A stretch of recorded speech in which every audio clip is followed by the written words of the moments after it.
Selamat pagi ibu bapak, opa oma, dan saudara-saudaraku yang baik.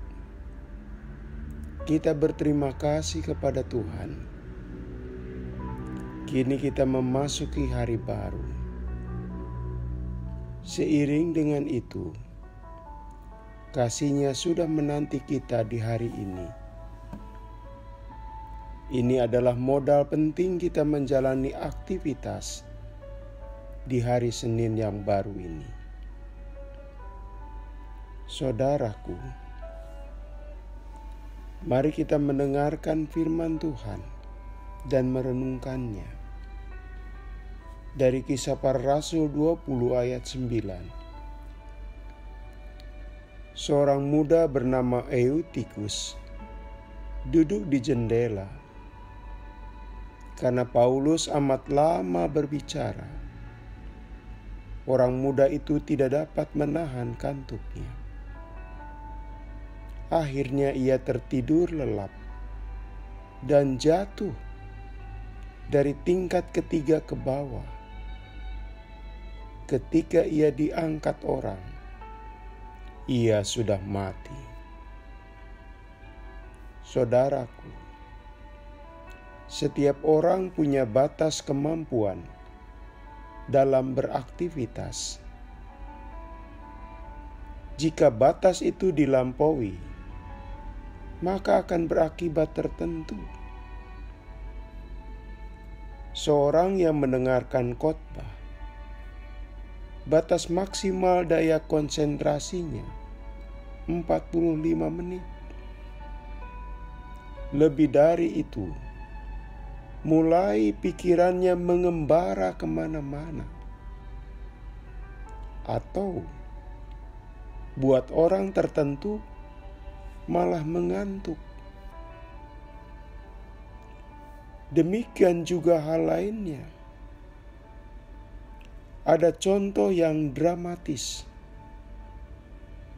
Saya pernah mendapatkan 2 tayangan video. Keduanya isinya sama,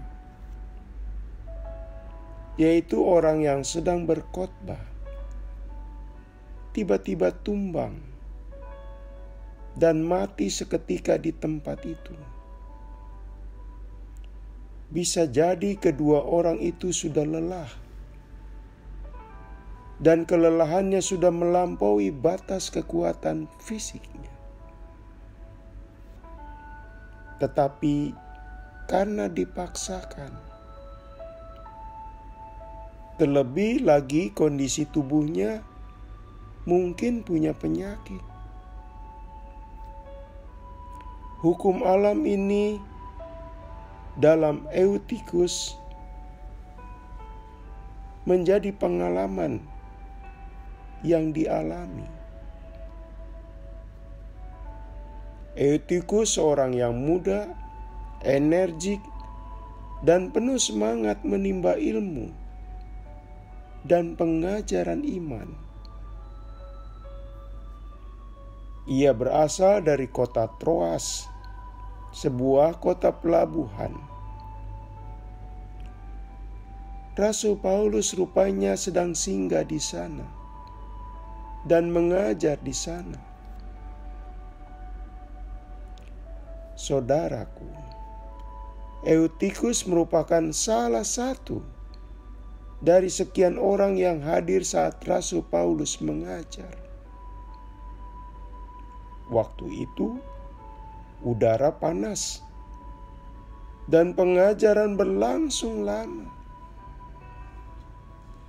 Maka rasa kantuk sulit diatasinya. Bahkan Eutikus tertidur karena ia duduk di tempat tinggi. Ia pun terjatuh dan mati di tempat.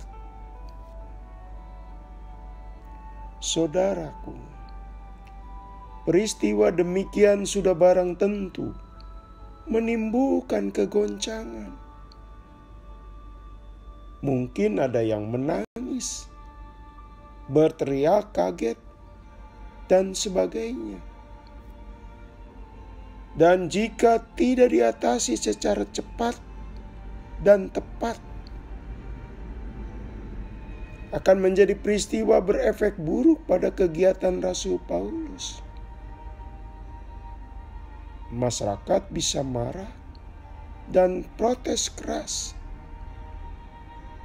Selain itu, pasti keluarga Eutikus akan berduka secara mendalam.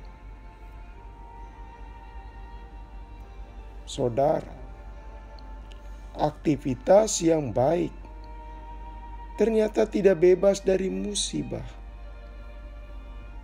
Namun, musibah tidak bisa mengakhiri karya Allah. Malah, Allah mengubahnya menjadi peristiwa yang membuka mata iman yang hadir waktu itu. Dalam kebingungan dan kepanikan, Allah menolong mereka keluar dari situasi menggemparkan itu. Allah memberi kekuatan harismatik sehingga Rasul Paulus membangkitkan Eutikus dari kematian. Pengalaman ini pasti sangat dikenang orang-orang Troas, sekaligus menguatkan iman mereka bahwa dalam situasi krisis Allah menyelamatkan. Orang Troas melihat kekuatan Yesus yang bangkit melalui tindakan Rasul Paulus. Saudaraku, inilah salah satu contoh pertolongan nyata Allah.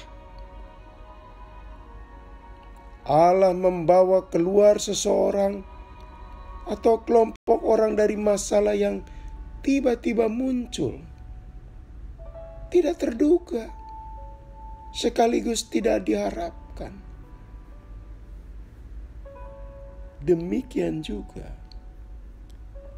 Allah hadir dalam aktivitas yang positif, bukan hadir secara pasif, melainkan mencegah lahirnya kemelut. Sebab dari peristiwa Eutikus, jika Eutikus tidak tertolong nyawanya, bukan tidak mungkin peristiwa itu menjadi kemelut besar. Jadi, ketika kita melakukan aktivitas kita di hari baru, kita melangkah pasti, tidak gentar, karena Allah kita adalah Allah yang akan menolong kita. Dan Ia sebagai penolong yang terbukti dalam hidup ini. Mari kita berdoa. Tuhan, nyalakan api semangat mencari kebenaran-Mu, dan tolonglah kami terhindar dari bahaya kecelakaan, karena Engkau sebagai penolong terbukti sungguh. Dalam nama Tuhan Yesus kami berdoa. Amin. Selamat pagi saudaraku. Selamat memasuki Senin yang baru. Masih bersama Pendeta Supriyatno. Tuhan memberkati.